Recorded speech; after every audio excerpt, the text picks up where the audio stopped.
Fala aí galera, beleza? Sejam bem-vindos a mais um vídeo do nosso canal. O vídeo de hoje vamos trocar uma ideia sobre o SARI, o fundo aí do Santander.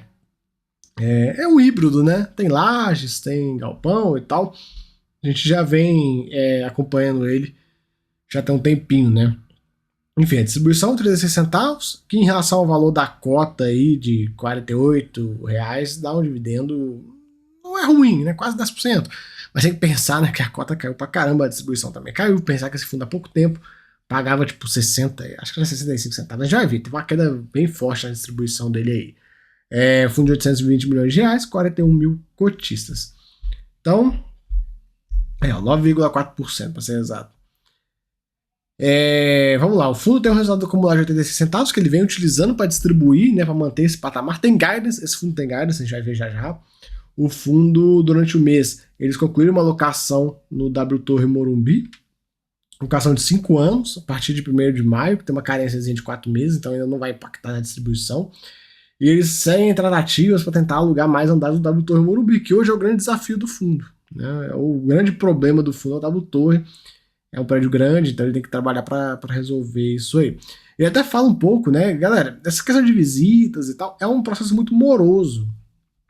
Ele até coloca aqui, ó, o início das negociações e visitas para locação desses andares começou lá em janeiro e foi concluído em maio. Por que demora tanto? Porque tem muita opção, velho. O que não fala. Pô, o próprio W Torre. O W Torre tá aqui, do lado tem o Rocha Verá, que também dá uma casa gigante. Então, tipo assim, a empresa ela tem muita opção, ela pode escolher muito, ela pode negociar muito, ela pode exigir muito.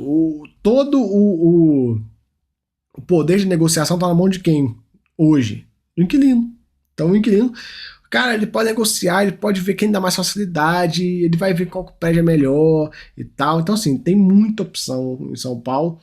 E aí acaba que o processo fica demorado mesmo, porque você não tem por que ter pressa. O inquilino não precisa fazer as coisas para ontem. Ele pode fazer tudo com muita calma, muita tranquilidade, porque ele sabe que ele pode demorar aí 3 meses para fechar o negócio, e depois ele, se chegar 3 meses, no meio do caminho, mudei de ideia, vou pegar outro, ele pega e assim... ele não tem o risco de chegar no meio desses 3 meses e os andares que ele quer serem alugados. Afinal, esse prédio ainda tem vários andares vagos. Então, tipo assim, tá cheio de andar vago nesse prédio, ele foda-se. Né? Se eu for rápido, se eu for devagar, não importa. Enfim. No mês de abril, eles receberão a multa de rescisão aí dos antigos inquilinos do 14º, 15º e 29º andares, e esses recursos têm que ser distribuídos nesse mês, né? Nesses meses, não nesse semestre. E a gente fica de olho. Eles estão trabalhando aí, já conseguiram estender o contrato do inquilino do 24º, 25º, 6º e 7º. Contrato que venceu em 2027, jogou lá para 2030, ótimo. E o portfólio logístico, eles seguem trabalhando aí para alugar o galpão do Santo André. Esse galpão, o aviso prévio dele é em setembro, então se esse galpão não for alugado até setembro, vai dar vacância, né? Então, vai dar vacância, vai dar aquela distribuição, né? Enfim, o galpão do lado de Barueri, reajustaram o contrato e tinha um descontinho que era feito lá na revisional, esse desconto foi resolvido.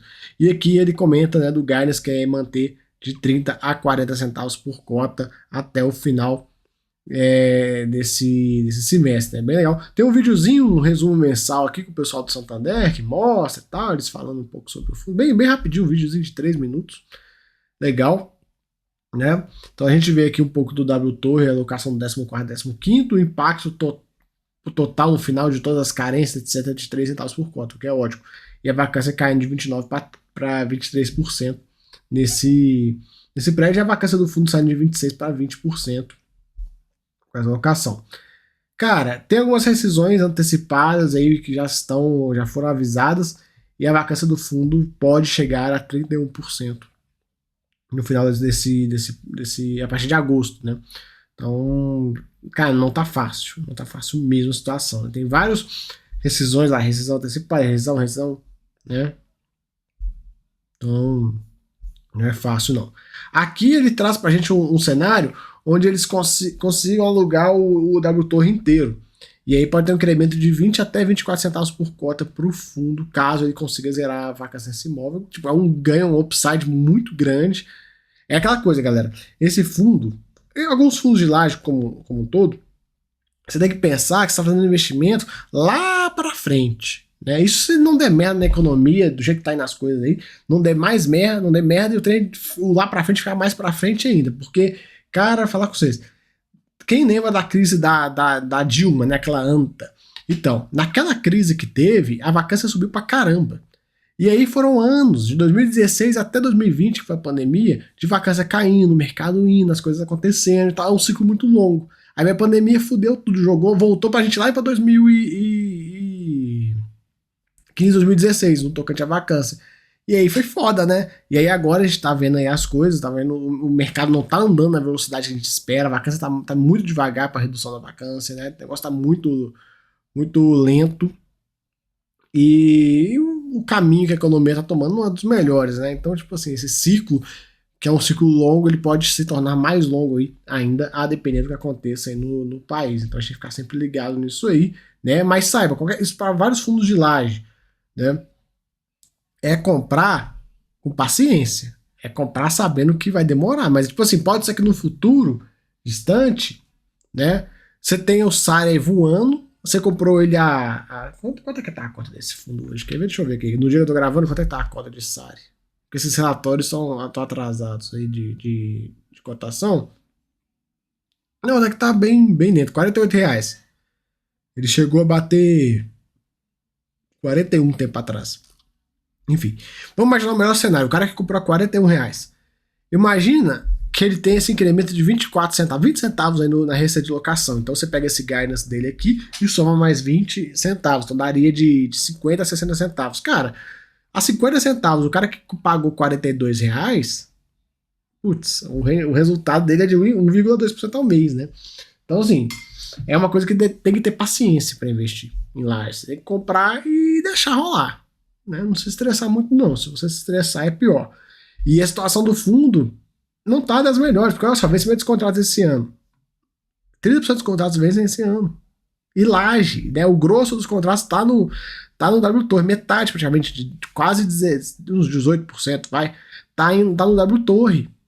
Que, como eu falei, tem o Rocha Verá do lado, cheio de vacância, tá cheio de vacância na região. Então, para a vacância aumentar, é muito maior, a chance da vacância aumentar é muito maior do que ela reduzir, né? Enfim, revisional também tem bastante. Todas as revisionais desse ano são de lajes, que não é uma notícia tão boa assim. A vacância no portfólio de lajes é bem alta, né? Esse aqui é gráfico de ocupação, enfim, vacância de 26%. O portfólio logístico não tem, né? Vacância. Esse fundo tem uma alavancagem, o W Torre Morumbi aí, que ele tem que pagar, né? Hoje são 300 milhões de reais que ele tem que pagar.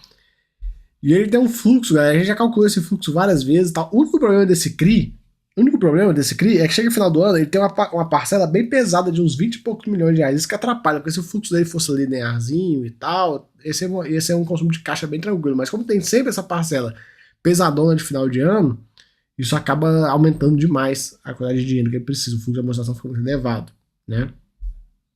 Ou seja, aqui, ó, despesa com juros do CRI, 1,5 milhão, é até de boa.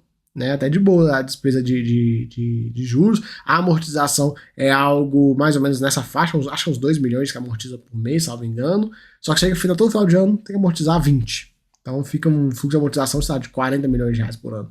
Aí fica bem puxado, né? Fica bem puxado. Se fosse 2 milhões, fosse só 20 milhões por ano, tranquilo. O fundo tinha aí, ó, 2, 6, eu tinha 8 anos de amortização, mas não é o caso, tem bem menos. Né?